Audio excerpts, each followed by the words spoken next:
Hello everybody and welcome. I'm the Rambling Director and welcome back to our retrospective of Friendship is Magic. Today we are on Season 1, Episode 10, Swarm of the Century. Now this is one that seems to be a lot of people's favorite episode. It's an episode people really love. And although I really do like it, I have one major problem with it. There's a few little things, but there's one major problem that's always aggravated me, but it's an aggravation I have with many television shows and many movies. But let's get into it, and I'll explain as we go. So this episode opens with Fluttershy discovering this new little bug she's never seen before. And she takes one, and as she goes into town, it turns into 3. Somehow they've multiplied exponentially. And Twilight and Rainbow are like, wow, that's really cute. I'll take it off your hands. Pinkie Pie comes in, sees it, and instantly is like, that's a parasprite. You don't want to deal with those, and runs away. So within the first 5 minutes, we've gotten to my problem. Pinkie is the solution to the problem that this episode will eventually face, okay?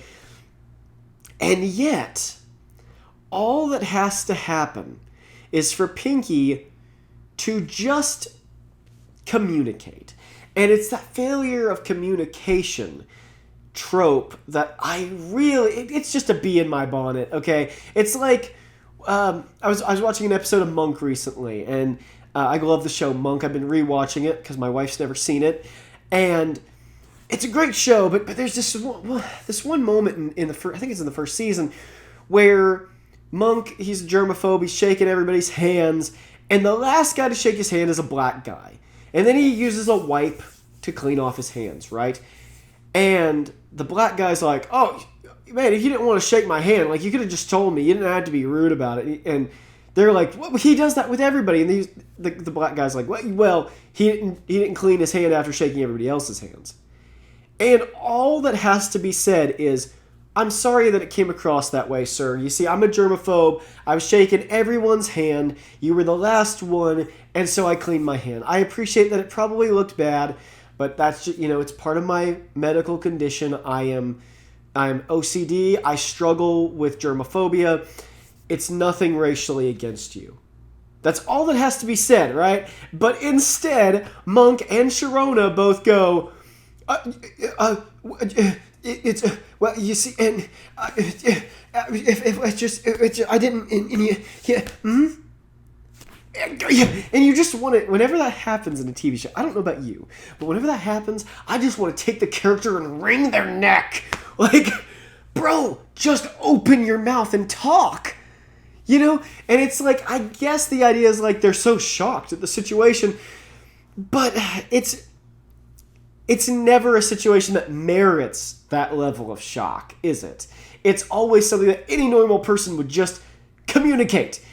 Pinkie needs to just say, spoilers by the way, hey guys, parasprites love music, especially polka, and if you play polka for them, they will follow you right out into the forest and we can get rid of them. Help me find some instruments.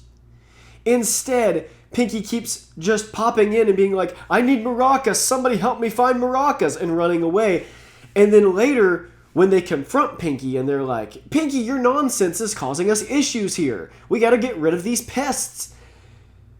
Pinkie instead just goes, you think I'm ruining your plans? I'm not the ruiner, I'm the ruinee. Or is that how you would say it? I don't know. And then and all that has to be said is, guys, polka will fix the problem. I appreciate that's a stupid sentence. I'm not sure it would convince them, but at least you would have given the effort to say the sentence. It irritates the crap out of me. So anyway, that's my issue with the episode, okay? From this, it's the trouble with trebles, or Gremlins, okay? In fact, there's even a Gremlins reference where Spike is like, he was hungry, so I fed him last night, and I woke up this morning, they were everywhere.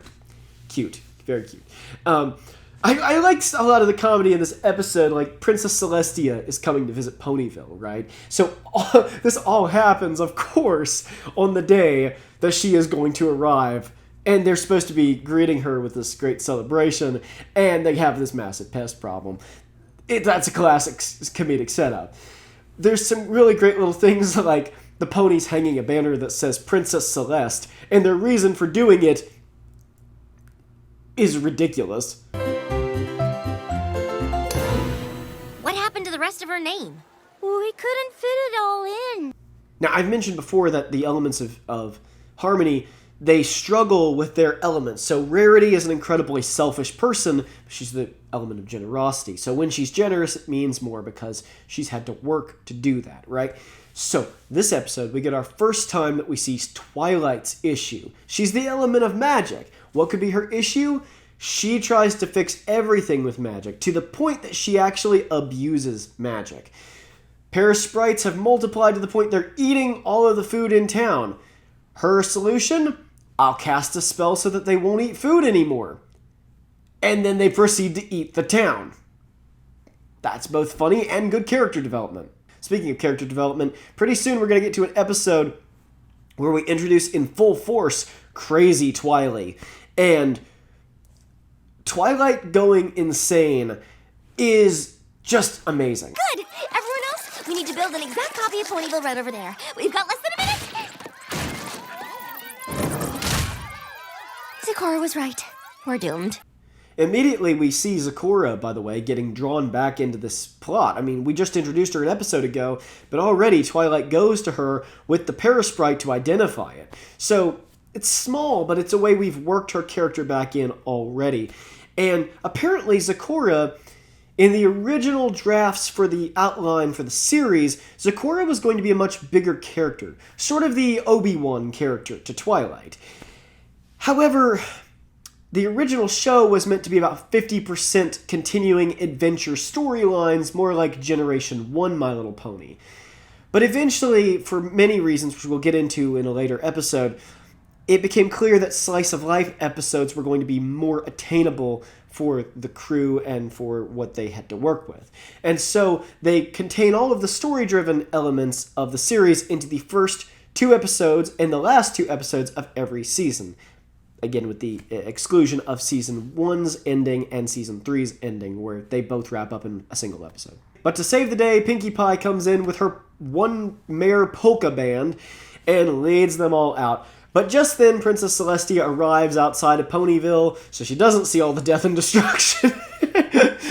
And they meet her outside of Ponyville. She thinks that the Parasprite's marching away as a parade to celebrate her arriving. Turns out, though, there's a massive pest problem in another city, so she has to leave and can't stay anyway.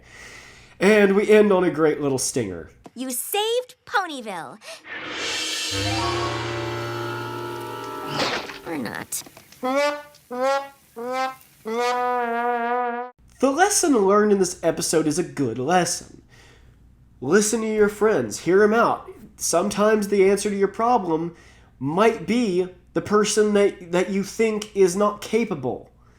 But if you give them time and you give them, a little bit of a benefit of a doubt, they can sometimes turn out to surprise you. That's a great lesson. Unfortunately, it doesn't stand as tall.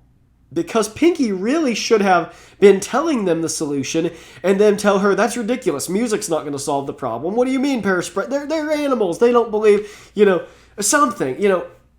The conflict should have been clearer to set up that ending. As it is, her friends learn a lesson, but Pinkie doesn't learn her lesson. And she needed to learn a lesson in communication because it's absolutely tantamount to making sure this does not happen again. But whatever, it is just a children's show in the first season.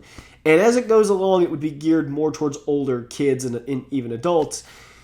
But in this first season, it is geared more towards small children. And so it is a good lesson for them to learn. I just think it could have been better written.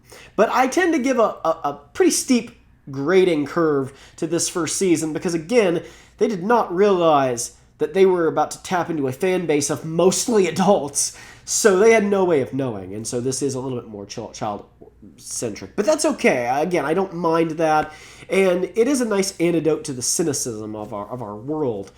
So, overall, a very good episode. You just have to kind of take that one little element. If like me, that communication thing is a thing that bothers you, you just have to take it with a little grain of salt. But that's all I have for today. Thank you, everybody, for watching. God bless you, and I will see you in the next one.